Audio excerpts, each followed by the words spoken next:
축복과 은혜가 함께 하시기를 기원합니다. 예수님께서 잡히시던 밤에 대제사장 집들로 이리저리 끌려 다니실 때 사도 베드로는 그 예수님의 고초당하신 그 뜰에서 나는 예수를 따르는 자가 아니라고 하며 또 나는 그를 모른다고 부인하였습니다. 맹세코 대답하건대 나는 정말 그를 모른다고 부인했습니다. 또 저주까지 하면서 예수님을 모른다고 부인했습니다. 예수님과 눈이 마주쳤습니다. 닭이 울었습니다. 예수님께서 말씀하셨던 것을 기억하고 있습니다. 내가 오늘 밤 닭이 울기 전에 내가 나를 3번 부인하리라. 베드로는 그 생각을 하고 밖에 나가서 심히 통곡하였습니다. 베드로는 이랬습니다.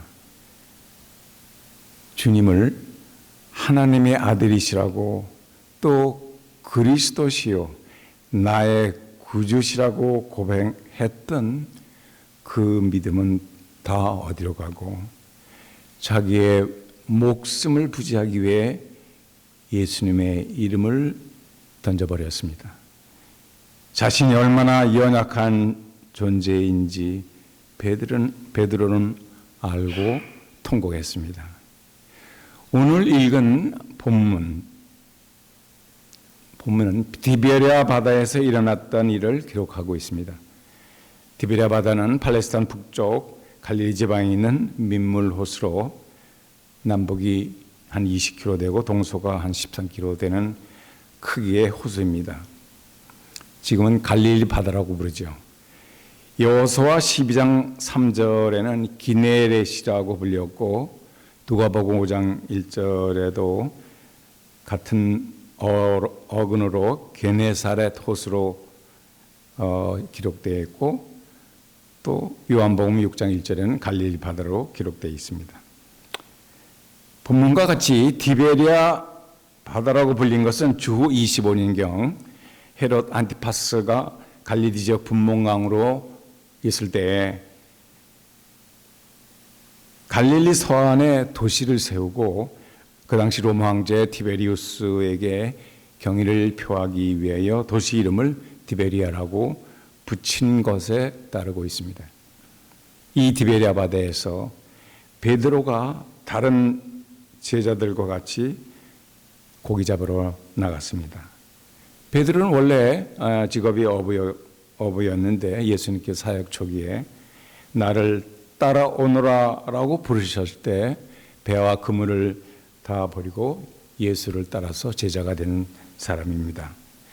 3년 동안 예수님을 따라다니며 예수님께서 유대 민족이 그토록 바라고 원했던 메시아로 생각하고 많은 기대와 소망을 걸었던 베드로였습니다.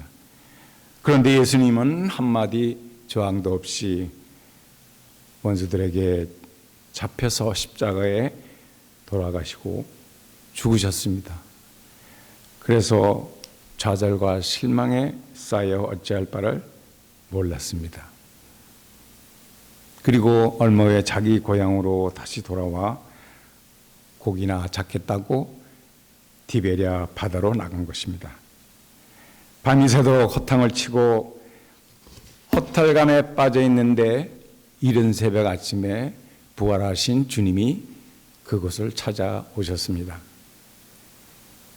오늘 읽은 요한복음 21장 3절에 보면 시몬 베드로는 나는 고기나 잡으러 가겠노라 하면서 고기 잡는 어부의 자리로 돌아가겠다고 합니다. 다른 제자들도 기다렸다는 듯이 너도 나도 따라갑니다. 그날 밤 갈릴리 바다에서 베드로는 다른 동료들과 함께 밤새도록 그물을 쳤으나 한 마리로 잡지 못했습니다. 오늘날 어느새 벌써 날이 새려고 합니다. 아직 어두울 때 바닷가에 한 사람이 서 있습니다. 그분이 말씀합니다. 그물을 배 오른편에 던지라. 그들은 순종하고 그물을 배 오른편에 던져 보았더니 이게 웬일입니까? 고기가 너무 많이 잡혀 그물이 찢어질 정도가 되었습니다. 그때 사도 요한이 말합니다. 예수님이시다. 베드로는 그 말을 듣고 겉옷을 둘러입고 바다로 뛰어들어 먼저 예수님께 나아갑니다. 동료들은 그 그물을 끌어올리고 고기를 세어봅니다. 모두 153마리, 그것도 큰 물고기들이 잡혀 있었습니다. 바로 얼마 전 94세의 나이로 돌아가신 모나미 볼펜 회장, 송삼석 씨 회장님이 돌아가신 일이 있습니다. 한 달 전에. 그때 모나미 회사를 그분이 아주 오래전에 설립했는데 아직도 크게 비즈니스를 많이 하고 있습니다. 바로 이 본문에 등장하는 153마리의 물고기를 기억해서 그 이름을 붙였다고 합니다. 모나미는 불어로 나의 친구라는 뜻입니다. 오늘 본문은 그날 갈릴리 바닷가에 밤새 고기를 잡았던 제자들을 다시 찾아오신 예수님께서 베드로와 마주 앉아 베드로에게 하시던 말씀입니다. 이 말씀을 통하여 베드로에게 말씀하신 주님께서 지금 나에게 어떤 말씀을 하고 계시는지 주님의 뜻을 헤아려 보는 모두 한 시간이 되기를 원합니다. 첫째로 요한의 아들 시몬아, 주님은 다시 찾아오셔서 불러주십니다. 베드로는 전에 가이사라 빌립보에서 예수님께서 제자들이 나를 누구라고 하느냐라고 물었을 때 주는 그리스도시요 살아계신 하나님의 아들이라고 위대한 고백을 했습니다. 그때 예수님은 바요나 시몬아, 내가 복이 있다. 이를 내게 알리신 이는 혈육이 아니요 하늘에 계신 아버지시니라고 베드로를 칭찬하셨습니다. 여기서 바요나 시몬은 바로 요한의 아들 시모나라는 호칭입니다. 그리고 베드로에게 너는 베드로라, 내가 이 반석 위에 내 교회를 세우리니 음부의 권세가 이기지 못하리라고 하시면서 반석 같은 베드로에게 이름을 그렇게 게바 베드로라고 붙여주셨습니다. 지금 예수님께서는 그 베드로에게 똑같이 요한의 아들 시몬이라고 부르십니다. 베드로가 예수님을 처음 만나던 날에는 그의 이름은 시몬이었습니다. 이 요한의 아들 시몬은 갈릴리 어부의 아들로 태어났고 갈릴리 바닷가에서 평생 어부로 사는 것으로 만족하고 자랐습니다. 그런데 그가 예수님을 만나고 예수님께서 이제는 사람을 낚는 어부가 되라고 부르셨을 때 베드로는 배와 그리고 그물을 놔두고 예수님을 따라서 제자가 되었습니다. 그리고 모든 것을 버리고 3년 반 동안 예수님을 따라다녔습니다. 주님이 가고자 하는 대로 따라다니면서 큰 일을 행하고 유대민족을 구원하실 예수님을 생각하며 주님을 따랐습니다. 그런데 마지막에 예수님께서 십자가에 죽으시고 아무 힘도 쓰지 못하고 돌아가시는 것을 보면서 베드로는 두려움에 떨었습니다. 자기도 잡혀서 주님과 같은 신세가 될까 봐 주님을 3번씩이나 부인했던 것입니다. 베드로는 예수께서 살아생전 말씀을 하신 대로 다시 살아나신 것도 보았습니다. 막달라 마리아를 통해서 예수님께서 살아나셨다는 말을 들었어도 믿지 않았고, 또 쫓아가서 그 텅 빈 무덤 속 안을 들여다보고 무덤 속에 예수님의 시신이 없는 것을 봤어도 예수님의 부활의 사실을 믿지 못하고 반신반의했던 것입니다. 또 다락방 제자들과 함께 문을 꼭 닫고 숨어 있는 곳에 예수님께서 나타나셔서 자기 몸을 보여주었고, 또 일주일 후에 도마가 있는 가운데서 모든 제자가 보는 가운데서 다시 예수님이 나타나신 걸 보았는데도 그는 예수님의 부활을 확신하지 못했습니다. 베드로는 아마 이렇게 생각했을는지 모릅니다. 그래, 예수님이 다시 살아나신 것을 보았지. 그래, 나사로도 살리시고 나인성 과부의 아들도 살리셨지. 또 해당장 야이로의 딸도 살리셨지. 그런 주님이 다시 살아나셨어. 그런데 so what? 그게 어떻단 말인가? 지금 나의 인생에 무슨 관계가 있는가? 그는 좌절하면서 의심했습니다. 부활하신 주님을 보았어도 믿지 못했던 베드로가 이제 다 소용없어, 나는 고기나 잡으러 가겠다고 고향에 내려가 어부의 생활을 시작하는 것을 요한복음 21장은 기록하고 있습니다.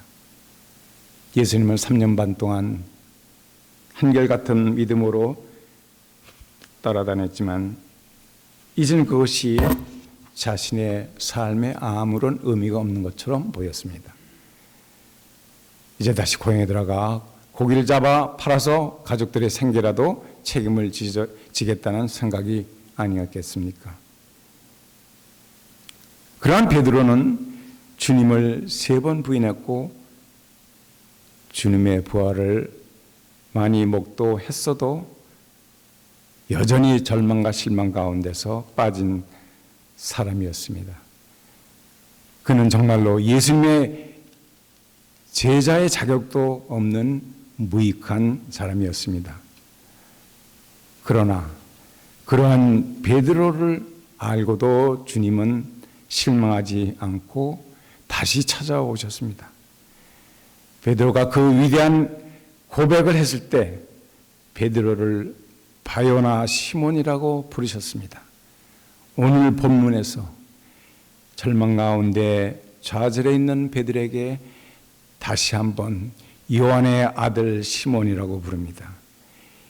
예수님은 그 위대한 신앙 고백을 했던 베드로가 다시 그러한 굳건한 반석 같은 믿음을 회복하시기를 원하였던 것입니다. 사랑하는 성도 여러분, 예수님은 우리가 베드로가 아니어도 또 굳건한 반석 같은 믿음에 현재 서 있지 못하여도 여전히 우리를 찾아오십니다. 우리가 예수님을 만나기 전에 우리의 생활이 어떠했는지 주님은 아십니다. 또 주님을 만나고 나서도 여전히 우리는 실수하고 여전히 배신하고 여전히 뜨겁지도 차지도 않는 미지근한 믿음을 생활을 하고 있습니다. 그런데 주님은 그러한 우리를 잊지 않으십니다. 그러한 우리를 주님은 다시 찾아오시고 우리를 부르고 계십니다. 실수가 많고 그래도 주님은 여전히 곁에서 우리를 부르고 계십니다. 성도들의 자격도 없고 또 믿음 생활에 제대로 하지도 못하고 그저 부족한 삶 가운데서 툭 하고 넘어지는 우리들의 삶이지만 예수님께서는 그래도 우리에게 찾아오십니다. 그러한 예수님은 둘째로 내가 나를 사랑하느냐고 물으십니다. 이 물으심은 단순히 베드로의 마음을 물어보시는 것이 아닙니다. 21장 15절에 예수께서 시몬 베드로에게 물으십니다. 요한의 아들 시몬아, 내가 이 사람들보다 나를 사랑하느냐? 예수님께서 첫 번째 내가 나를 사랑하느냐고 물으셨을 때 베드로는 예, 제가 주님을 사랑하는 줄을 주님께서 아십니다. 자신이 주님을 사랑하고 있다는 것을 주님께 말씀을 드렸습니다. 그럼에도 주님은 묻고 또 묻고 계십니다. 왜 그러셨을까요? 우리말에는 사랑이라는 단어가 하나밖에 없고 영어에도 그저 러브라는 단어만 쓰죠. 그러나 헬라어에는 사랑이라는 단어가 셋으로 구분되어 있는 것 여러분 잘 아시죠? 첫째로 아가페의 사랑. 이 아가페는 대가를 바라지 않는 사랑이요, 사랑할 자격이 없는데도 사랑하는 사랑입니다. 무조건적인 사랑입니다. 이것이 바로 하나님의 사랑입니다. 둘째는 필레오입니다. 필레오는 아낌없이 주는 사랑입니다. 도와주고 일으키고 세워주는 사랑. 그런데 이거는 형제간의 사랑 또는 사제지간의 사랑, 이런 것입니다. 셋째로 에로스입니다. 에로스는 주고받는 사랑입니다. 사랑할 가치가 있으면 사랑하고 없으면 그만두는 사랑입니다. 조건부 사랑이고 주로 이성 간의 사랑이라고 할 수 있습니다. 주님께서 물으실 때 사용한 사랑이라는 단어는 아가페의 사랑입니다. 그런데 대답하는 베드로의 사랑은 필레오의 사랑입니다. 주님은 우리를 아가페의 사랑으로 사랑하고 계셨지만 또 두 번째도 아파케의 사랑으로 물으셨습니다. 그러나 계속 베드로는 필레오의 사랑으로 대답했습니다. 세 번째 물으심에서 예수님께서는 아가페의 사랑이란 말 대신 필레오의 사랑으로 낮춰가지고 베드로의 수준으로 내려오셔서 질문하고 계십니다. 주님은 우리를 아가페 사랑으로 사랑하십니다. 그러나 아무리 우리가 주님을 사랑해도 우리는 아가페 사랑의 수준에 도달할 수 없을 것을 주님은 아시고 계십니다. 그래도 괜찮다. 내가 나를 3번 부인했지만은 그래도 괜찮아. 나도 내게 3번 나의 사랑을 물어봤을 때 내가 3번씩이나 사랑한다고 고백하였다. 이제 과거의 일은 잊어버리고 이제 내가 너의 처음 사랑을 회복시켜 줄 것이다. 예수님은 베드로로 하여금 그가 가진 모든 과거의 죄책감에서 벗어나도록 도우시는 것 같습니다. 사랑하는 성도 여러분, 우리는 주님을 얼마나 사랑하고 있습니까?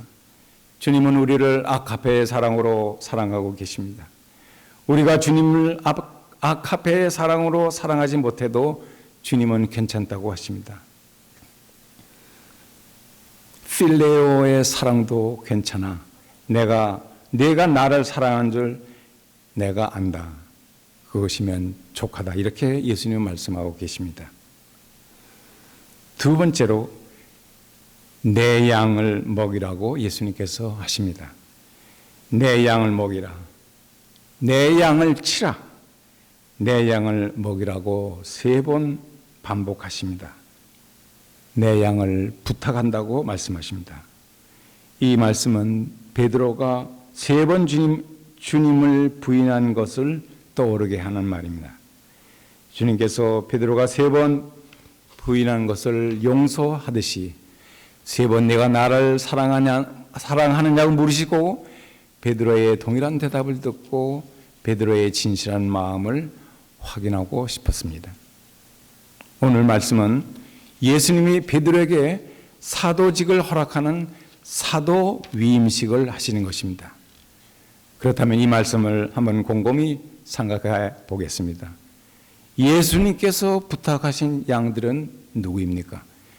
예수님 공생의 기간 중에 예수님을 따라다녔던 수많은 군중들, 죄인들, 병들고 지치고 연약한 백성들, 그들 모두가 아니겠습니까?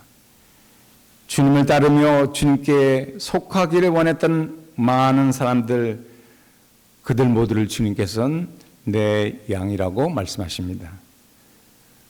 그럼 우리는 모두 예수님의 양입니다. 교회의 성도님들도 목장의 양무리입니다. 이 귀한 주님의 양, 한 영혼 모두 귀한 주님의 양입니다. 주님께서 십자가에서 목숨 바쳐 구원해내신 주님의 양, 주님의 영혼들임을 믿습니다. 주님께서 맺어주신 우리는 한 가족입니다. 한 마음으로 한 성전에서 함께 모여 예배드리고 함께 친교하며 서로 사랑하고 세워주고 격려하고 돌보는 일이 제일 중요한 저희들의 일입니다. 이 일은 하늘의 천사들이 음모할 만한 일입니다. 이 세상을 살아가면서 저 영원한 천국의 삶을 보장받는 일입니다. 잠언 27장 23절에서 27절 말씀에 내 양떼의 형편을 부지런히 살피며 내 소떼의 마음을 들어, 주님께서 우리 모두에게 부탁하시는 말씀입니다. 주님의 양떼들 한 영혼 한 영혼을 잘 살펴보아야 합니다. 말씀을 전하는 일을 책임지고 있는 목사는 더 두말할 것이 없습니다. 또 교회에 나오시는 중직자나 교회 성도님들도 우리들 안에 같이 있는 우리 양떼들과 또 우리 밖에 있는 양떼들 하나를 살피고 돌아봐야 할 것입니다. 내 양을 먹이라, 내 양을 치라, 내 양을 먹이라. 양은 무엇으로 삽니까? 때를 따라 꼴을 먹으며 쉴만한 물가로 인도하는 목자의 귀를 기울이고 목자에게 의지하고 따라가면 됩니다. 그와 같이 우리 성도님들도 말씀으로 먹고 삽니다. 그 말씀을 통해서 우리 성도님들은 풍성한 삶을 얻게 될 것입니다. 오늘 본문에서 주님께서 베드로에 찾아오셔서 말씀하신 것처럼 주님은 똑같이 우리에게 말씀하고 계십니다. 주님은 나의 이름을 부르십니다. 요한의 아들 시모나처럼 주님은 나의 이름을 부르시고 계십니다. 주님은 나의 과거를 잘 알고 계십니다. 예수님을 알지 못하여 여전히 죄인 된 모습으로 살던 때와 또 예수님을 믿노라 하면서도 여전히 예수님의 마음을 아프게 해드릴 때가 한두 번이 아닌 것을 주님은 잘 알고 계십니다. 때로는 교회 가서 하나님께 예배 드리는 일조차 게으르고 귀찮아질 때도 있습니다. 교회에 어려운 일이 생기면 내게 손해가 될까 하고 이리저리 핑계대고 교회의 문을 열고 오지 않습니다. 그러나 주님은 그래도 괜찮다고 하십니다. 그래도 주님은 너는 내 거야 이렇게 말씀하십니다. 과거에 실수를 저질렀어도 그래도 주님은 다시 오십니다. 이제 우리가 다시 시작하면 됩니다. 이것이 부활하신 주님께서 베드로에게 첫 번째 하신 말씀인 것을 우리가 기억하며 이제 새롭게 교회를 시작해야 할 것입니다. 둘째로 우리에게 헌신과 충성을 물으십니다. 예수님은 베드로에게 내 양을 먹이라고 사명을 주셨습니다. 그리고 베드로는 그 이후 예수님께 충성하고 헌신하며 그의 일생을 살았습니다. 캐서린 쿨만이라는 사람이 있습니다. 1960년부터 80년까지 미국에서 영적으로 큰 부흥을 일으킨 여자 부흥사입니다. 이분은 처녀 시절부터 총망받던 사람이었는데 한때 큰 죄에 빠지게 되었습니다. 본의 아니게 유부남을 사랑하게 되고 그와 결혼하게 되었습니다. 그래서 늘 마음이 괴롭고 양심에 찔려서 고통스러웠습니다. 식사 시간에 함께 기도도 할 수 없을 정도로 속죄하는 마음 갖고 있었습니다. 결국 캐서린은 그 남자를 원부인에게 돌려보내고 평생 속죄하는 마음으로 독신으로 지냈다고 합니다. 그러자 캐서린은 이상하게도 그 후로부터 성령의 능력이 그와 함께 임해서 병자들이 낫고 또 설교를 하면서 많은 성도들을 모으게 되었습니다. 자신의 도덕적인 실패를 숨기지 않고 다 하나님께 고백하고 믿음으로 죄에서 벗어난 것입니다. 성경은 아무리 위대한 사람이라 할지라도 결국 연약하고 실수한다는 인간을 보여주고 있습니다. 우리의 잘못에 불구하고 우리가 회개하고 충성하면 또 주님의 사랑을 증거하는 증거를 보이면 우리는 됩니다. 죄를 미워하고 악과 싸워서 믿음으로 승리하는 우리의 삶을 주님께 보여드려야겠습니다. 이전에 주님을 내가 몰라 영광의 주님을 비방했다. 지극한 그 은혜 내게 넘쳐 날 불러주시니 고마워라. 나 받은 탤런트 얼마란가 나의 힘써 그것을 안기어 갑절로 주님께 바치오면 충성된 종이라 상 주시리. 이 생명 바쳐서 충성하리. 이 찬송가 370장의 가사대로 우리가 주께서 맡겨주신 우리의 성도들을 힘껏 사랑하고 그 일을 잘 감당함으로써 주님께 충성하고 큰 영광을 돌리는 저와 여러분이 되시기를 주님의 이름으로 축원합니다. 마지막으로 주님은 절망한 베드로를 위대한 복음자로 만드셨습니다. 예수님은 이전에 가이사랴 빌립보에 서서 베드로에게 내 반석 위에 내 교회를 세우리니 음부의 권세가 이기지 못하리라. 내가 천국 열쇠를 내게 주리니 내가 땅에서 무엇이든지 매는 하늘에서 매일 것이요 내가 땅에서 무엇인지 풀면 하늘에서 풀리라고 하셨습니다. 곧 하늘의 권세를 주셨던 것입니다. 그런데 이제 예수님께서는 다시 베드로에게 나타나서 사도의 권위를 주고 계십니다. 그리고 주님은 다시 베드로에게 나를 따르라고 명령하십니다.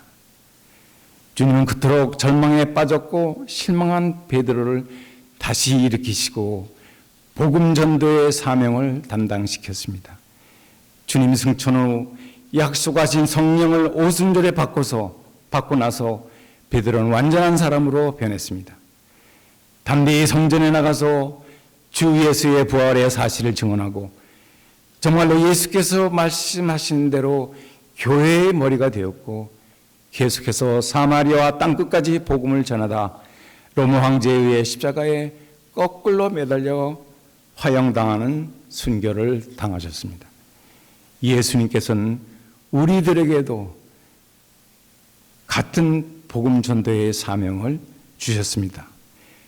베드로 사도처럼 위대한 전도자가 될 수 없을지라도 우리 이웃들과 주변에 믿지 않는 분들, 믿다가 실망하여 교회에 다니지 못하는 분들께 때를 얻든지 못 얻든지 저들 우리가 모두 부활의 주님을 증언하는 삶을 사시기를 주님의 이름으로 축원합니다.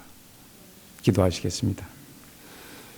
감사하신 하나님 아버지, 죄 많은 저희들을 구원하기 위해서 독생자 예수를 세상에 보내시고 십자가의 죽으심과 부활을 통해서 저희들이 영원한 생명을 얻을 수 있게 됐음을 감사드립니다.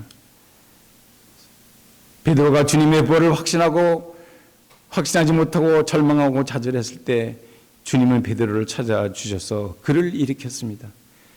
우리들도 부활의 신앙을 갖고 있다고 하면서도 여전히 연약하고 게으른 실수 많은 믿음 생활을 하고 있음을 고백드립니다. 우리에게도 주님께서 찾아오셔서 우리의 믿음 생활을 새롭게 하여 주시고 참된 주님의 제자로 살 수 있도록 인도해 주시옵소서. 예수님 이름으로 간절히 기도드렸사옵나이다. 아멘.